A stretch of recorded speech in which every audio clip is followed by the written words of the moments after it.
Hello and welcome to the Older Adult Podcast. I am Dr. Samantha Chamberalin, a TA within the ICE Older Adult Division, and this is brought to you by the Institute of Clinical Excellence. So tonight I'm continuing on a series that I started before the new year, and it's going over this article called Meeting the Growing Demand for Age-Friendly Care, Healthcare at the Crossroads.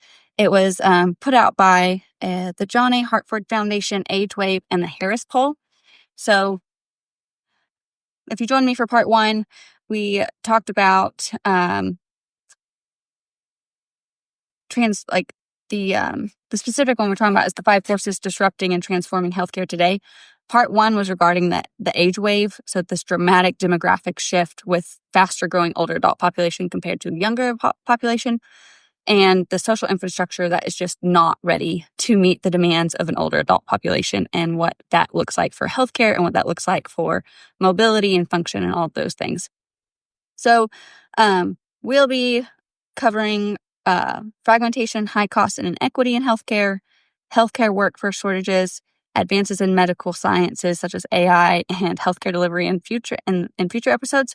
Today we'll be pretty short, but one of my favorite topics, and it's a soapbox that I can really get onto, and it's the Healthspan-Lifespan Gap. So just like last time, I'm going to read the snippet or read that part of the article to you guys so that you guys, it's pretty short, but so that you guys can see where this soapbox come from and then give you the too long didn't read breakdown takeaways from it. So longevity has been one of the greatest success stories of the last century. Life expectancy in the U.S. rose from 47 to 77 years, but progress has recently stalled due to increasing deaths from COVID-19, overdoses, suicides, and chronic conditions, including heart disease, liver disease, and diabetes. Life expectancy peaked at 78.9 years before the pandemic and has since retreated to 77.5 years. While the United States spends more per capita on healthcare each year than any other country, we don't have overall public health performance to show for it. Today, America ranks 50th in terms of lifespan. That's 5 years behind Canada, 7 behind Switzerland, and 8 behind Japan. Most important is the companion measure of health span, or health-adjusted life expectancy, the number of years people can expect to live free of disability. In health span, America ranks 68th. So 50th overall, 68th in terms of health span in the world, and on average, adults in the U.S. spend the last 12 years of their lives coping with poor health. Many factors can undermine health span: chronic health conditions, functional limitations, lifestyle factors, including lack of sleep, exercise, and nutrition, and social detriments of health, including economic stability, education, neighborhood, social isolation, and healthcare access and quality. 85% of adults aged 65 and older have at least one chronic condition. 2/3 have 2 or more chronic conditions. The impact of functional limitations is often under-recognized, with nearly 20% of older adults reporting having a lot of difficulty in one or more of the basic areas of function: seeing, hearing, mobility, communication, cognition, and self-care. Limited mobility is the most common. Unfortunately, despite continual medical technology and treatment advances, our health spans are not improving. The Healthspan-Lifespan Gap places additional pressure on the capacity of the health system to serve older adults. More people need more treatment and care for more extended periods. This should be a wake-up call. Closing the Healthspan-Lifespan Gap should be an urgent priority. It presents an opportunity to conserve capacity, reduce costs, and raise the quality of life for older adults and their families.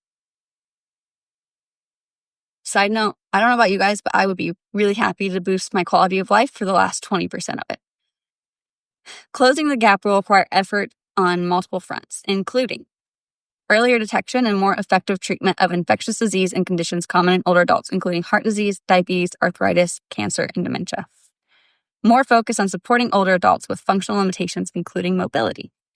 More comprehensive and holistic approaches to health, addressing the behavioral, social, and environmental factors that can impact health span, lifespan, and access to health services.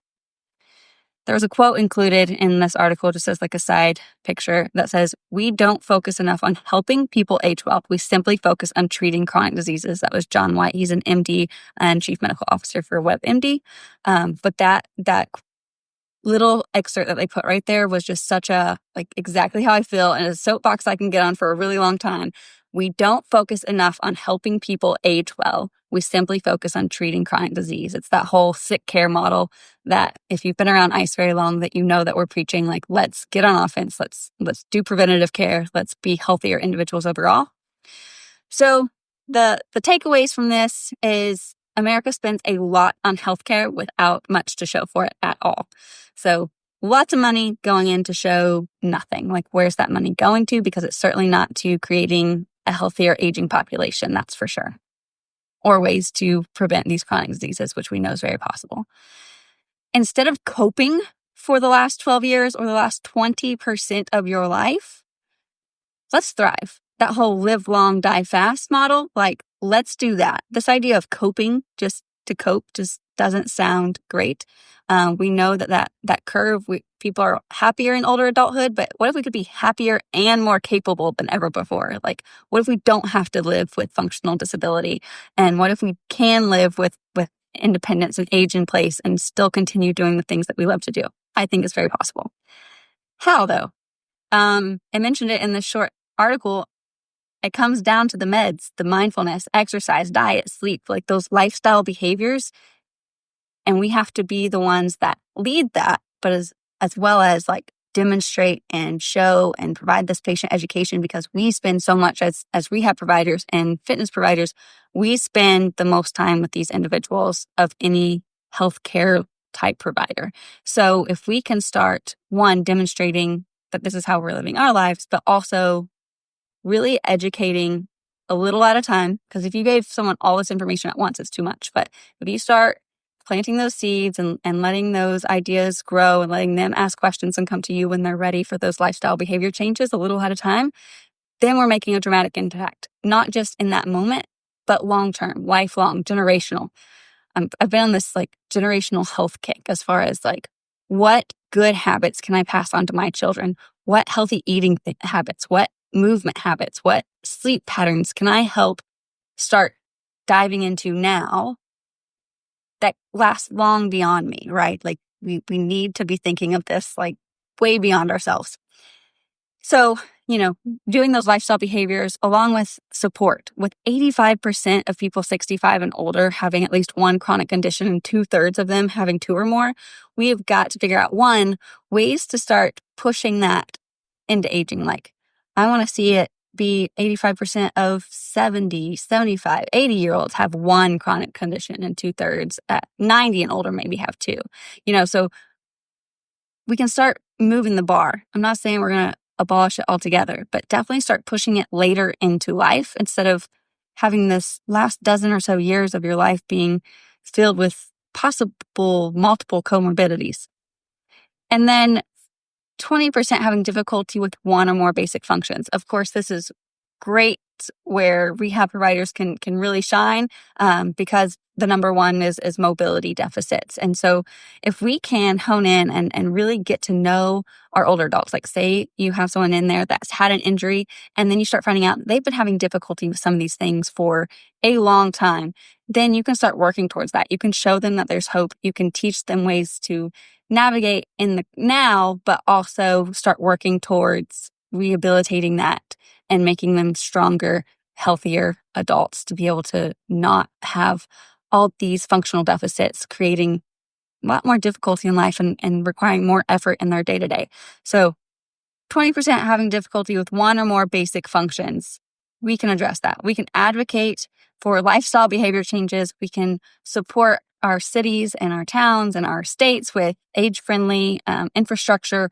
Like, anytime you hear anything about that, just try to be a voice in the crowd, or create a crowd that is promoting, ADA compliance things, making it easier for people to get on and off of buses, creating infrastructure for there to be public transportation in your towns. Like, I live in rural America. There's not a lot of easy ways to get from A to B as far as public transportation goes. You got to have a friend that has a car, or someone that can drive you places, or have that transportation set up, and it's not always easy to get. So I think transportation is one of the big ways in my area that we need to really be pushing some of these, helping people age in place and navigate the world around them without having to have as much burden, so to speak, on either their families or the people around them. Because I know a lot of my patients are like, I didn't want to bug so-and-so, or I hate having to ask for a ride, or, there's these different things that they feel bad about and don't want to bug people more often than they have to.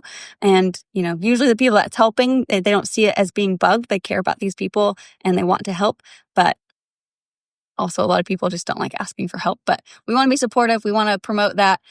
We want to support a supportive community and just really rally around aging, because I want to be an older adult and I want to have my tribe with me to make that easier. And I also just want to be stronger to make sure that it is easy. And we have to promote that and get people living those lives. So, like I said, a little bit short. It was just about a page article. Next time I'm on here for the podcast will be part 3, which is fragmentation, high costs, and inequity in healthcare. So that should be another interesting topic. I'm really loving this article that got posted. So I've been diving into that. If you want to catch us live, we have a few courses coming up. There's one February 22nd in Gretna, Louisiana. I believe it's by New Orleans. There's 2 in March MMOA Live courses, older adult courses. March 15th is going to be in Sparks Glen Club, Maryland.